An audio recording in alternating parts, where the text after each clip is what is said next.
He was 17 years old, sitting in a jail cell, and somehow, his song was climbing the Billboard charts. The music video had already gone viral. Millions of views, thousands of comments calling him a legend. A genius. The next big thing in rap. But here's what most of those fans didn't know. The song was called The Race. And it wasn't just a catchy title.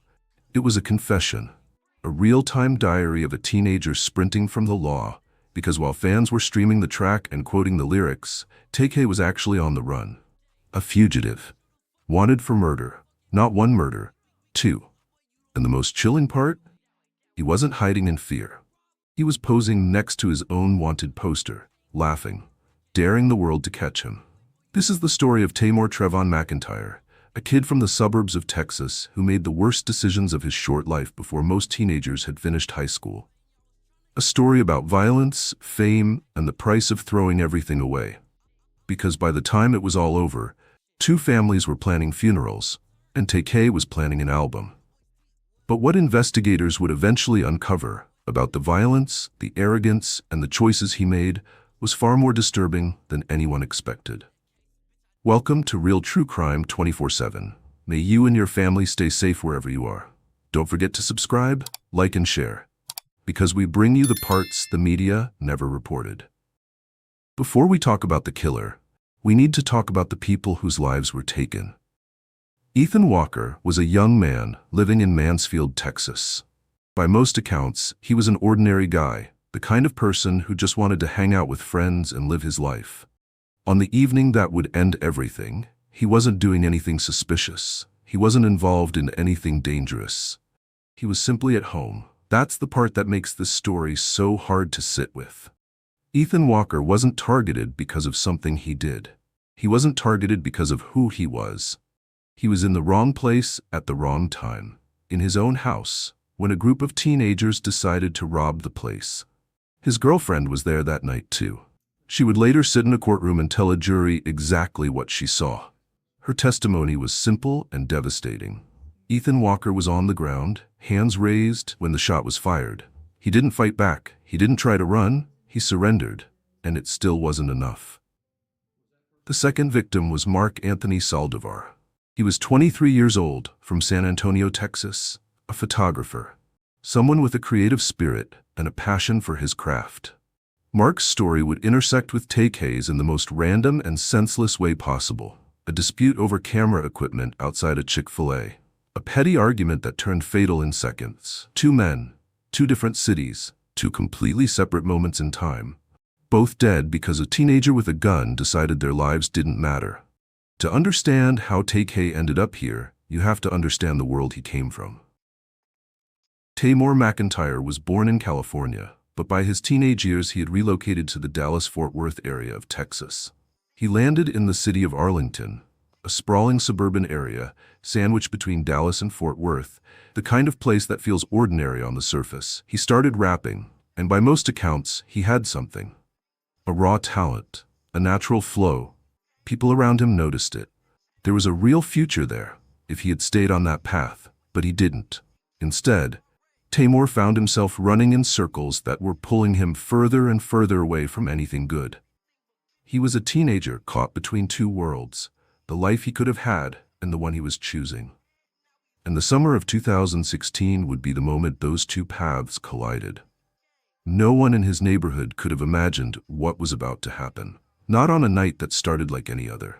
July 25th, 2016, Mansfield, Texas. It's a warm summer night. A group of young women show up at the house where Ethan Walker and his roommate, Zachary Bello, are staying. They've been there before. They know the layout, they know the people inside. But this visit is different. According to investigators, the women came with a plan. They were going to rob the place, but at the last second, something made them hesitate. They backed off, left the door unlocked. And then, and this is the part that should send a chill down your spine, they sent a message to a group of people. The message said, "Hit a lick." In slang, that means rob the place. Within minutes, a group of young men showed up. They pushed through the unlocked door and stormed inside. Zachary Bello was shot, but he survived. Ethan Walker was on the floor, hands in the air, offering no resistance. He was shot anyway. The group fled with whatever they could grab, a small amount of cash and a watch. According to testimony that would later emerge at trial, when one of the group members mentioned what had just happened, Tay-K was reportedly upset. Not remorseful, not scared, upset. Because in his words, they had popped someone and only come away with a little cash and a watch. Let that land for a moment. A human being had just lost his life. And the reaction was frustration over the payout. Tay-K was 16 years old. Police arrived to a scene of chaos. One man was dead. Another was critically injured. Witnesses were in shock. The investigation moved quickly, and within a matter of months, Tay-K was identified as a suspect. Given his age, authorities placed him on house arrest while the case was being built. An ankle monitor was strapped on. He was told to stay put. But Tamor McIntyre had no intention of staying put. On the surface, it looked like the system was working. A suspect had been identified. He was being monitored. The wheels of justice were turning. What nobody realized was that the worst was still to come. Investigators began piecing together the Mansfield robbery and murder. Witnesses were interviewed. Evidence was collected. The case against the group of young people involved was slowly building. The surviving victim, Zachary Bellowit, was alive and could speak to what had happened. I seen 4 people come in with guns and masks and hoodies, and then they came straight into my room. A survivor of the shooting, Zach Bellowit, testified today he realized he'd been set up for the crime by a girl he thought he was dating. That's a point McIntyre's defense team has been keen on, that 5 other individuals, along with a juvenile, were actually responsible for planning the robbery and shooting the 2 victims. One of the girls has testified she brought in McIntyre to recruit the gunman. Bellowit stared down McIntyre as he left the courtroom today, but not before telling about the tense moment that night where he knew he was about to be shot. Well, everybody left the room, and then one guy was at the front of my room in the doorway, and I was right in front of the bed, like pretty much point blank range. And he sat there and hesitated for about 2 minutes with one hand, and when he grabbed it with 2 hands, that's when I knew he was going to pull the trigger. Ethan Walker's girlfriend had witnessed the shooting directly. The testimony being gathered was powerful. Let me just ask you this question. When you saw that person come around the corner with a mask on his face, how did you feel? I was scared, very scared. Did you have any idea at that moment about what was going on? I was in shock and I was confused. Was that person holding anything? Okay. Detectives believed that with the suspects identified and monitored, the case was on a clear path to trial. They were wrong, because in the spring of 2017, something happened that changed everything. Something that turned a local murder investigation into a national story. In March of 2017, Tamor McIntyre made a decision that shocked everyone who was watching the case. He cut off his ankle monitor. Not quietly, not in the middle of the night, hoping no one would notice. He did it, and then he posted about it on social media. He tweeted that the house arrest could go to hell, that they would have to catch him. And then he disappeared. Law enforcement immediately issued a warrant. The U.S. Marshal Service got involved. A nationwide fugitive manhunt was now underway for a 16-year-old charged with murder. But here's the part that makes this story unlike almost any other in recent memory. While he was on the run, while investigators were actively searching for him, Tay-K went into a recording studio. He recorded a song, and that song was about to make him famous. The Race dropped in the spring of 2017. The beat was cold, the delivery was confident, and the concept, a teenager literally running from the law, rapping about it in real time, caught the internet's attention like wildfire. A music video was filmed, and in it, Tay-K posed next to his own wanted poster. He wasn't hiding. He was performing. The song climbed to number 44 on the Billboard Hot 100. It eventually went platinum. Fans were calling him a legend, a rebel, a voice for the streets.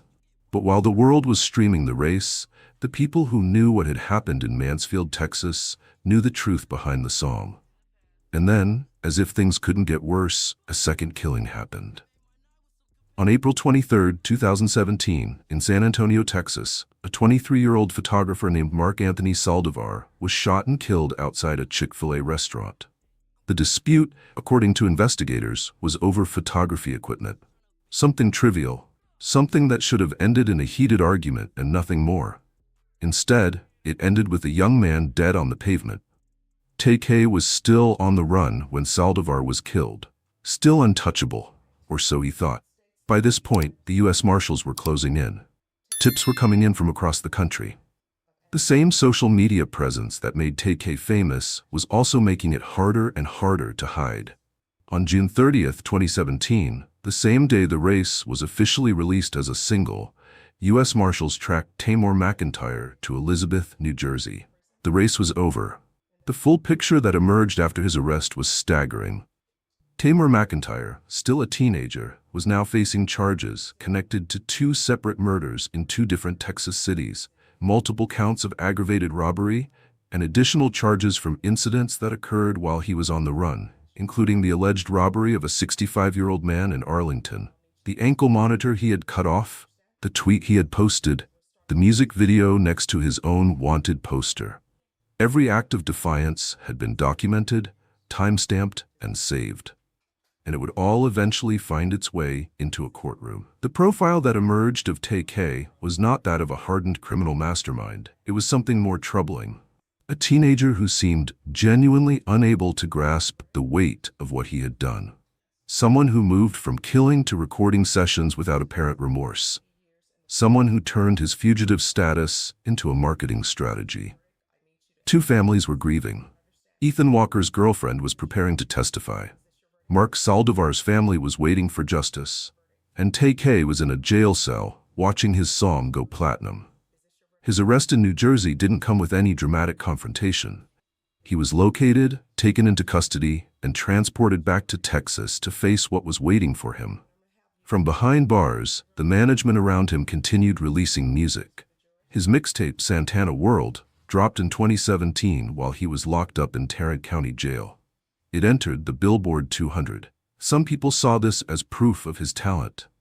Others saw it as a testament to just how far the culture had drifted, where a person charged with murder could become a streaming sensation while their victims' families watched from the sidelines. In interviews and social media posts from behind bars, Tay-K showed flashes of someone beginning to wrestle with what had happened. In 2023, he posted a message pleading for a second chance, expressing frustration at what he called an unfair sentence for someone who was just 16 years old. But a courtroom cares about facts, and the facts were brutal. The first trial came in 2019. Tay-K, now 19 years old, sat in a Tarrant County courtroom facing murder charges connected to the death of Ethan Walker. The prosecution laid out the case methodically. The home invasion, the robbery, the shooting. Ethan Walker on the ground, hands up, posing no threat. Tay-K's defense argued that he hadn't pulled the trigger himself, and that was technically true. But Texas law has a provision called the law of parties, which holds that if you participate in a criminal act that leads to a killing, you can be held just as responsible as the person who fired the weapon. You don't have to pull the trigger to be a murderer in the eyes of Texas law. You just have to be part of the plan.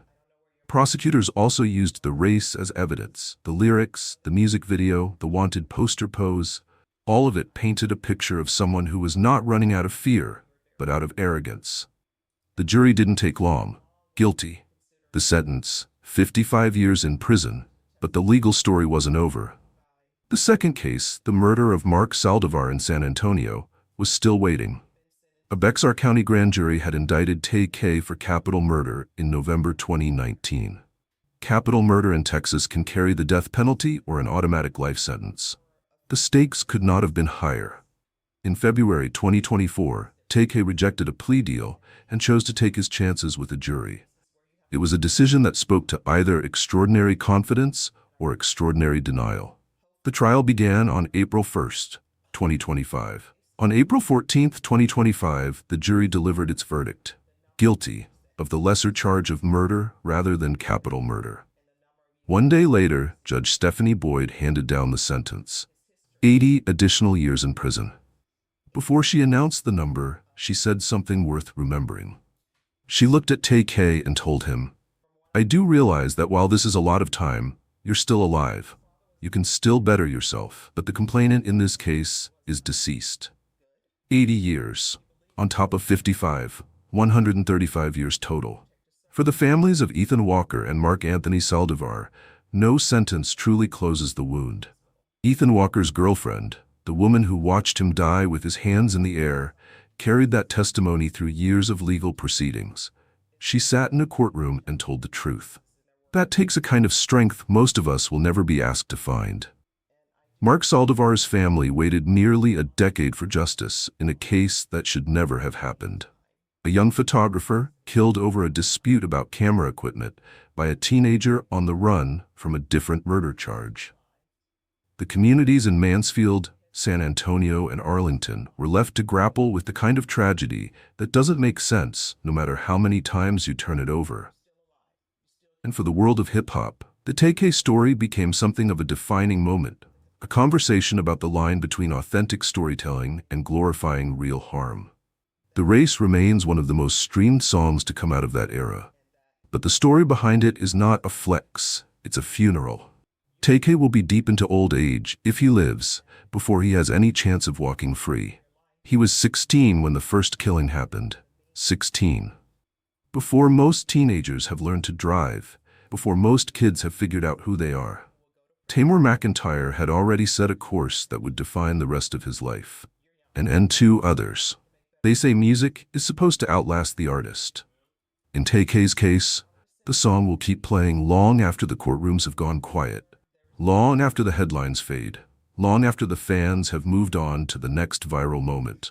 But somewhere in Texas tonight, two families are living with a loss that no verdict, no sentence, and no platinum plaque will ever repair. The Race, it turns out, was never one he was going to win. Thank you for watching Real True Crime 24/7.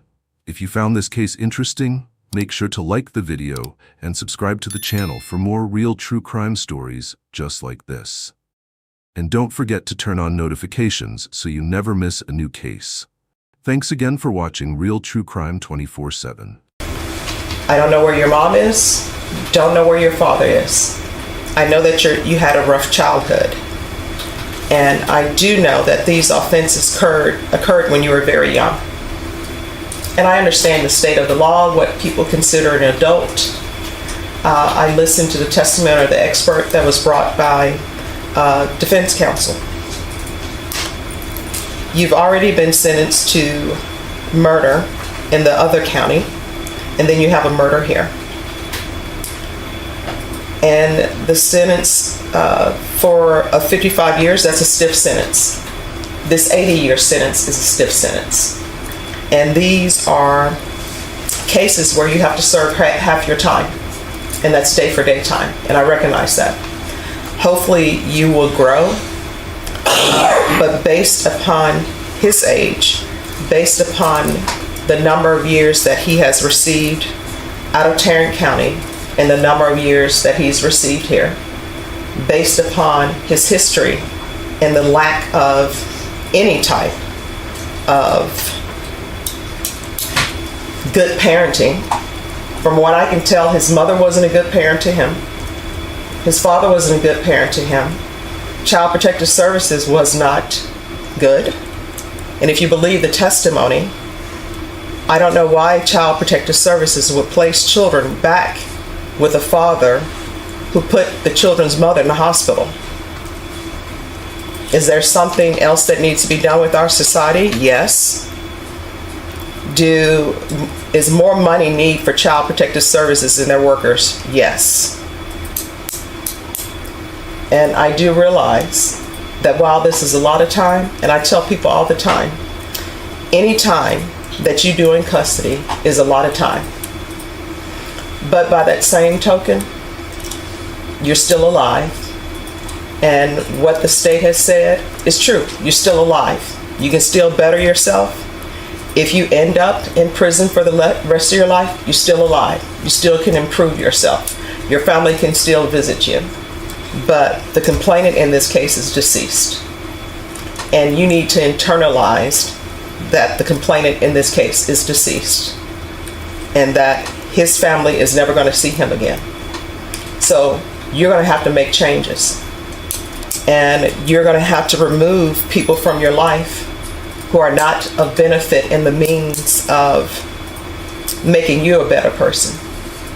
And I do understand that sometimes people will go to prison, they join gangs because you need protection, because you're there by yourself, you're young, but you're gonna have to make better choices. Do you understand? Yes, ma'am. So I'm gonna sentence him to 80 years in the prison, give him credit for any time served. There is a $0 fine. This will run concurrent with 1511547D.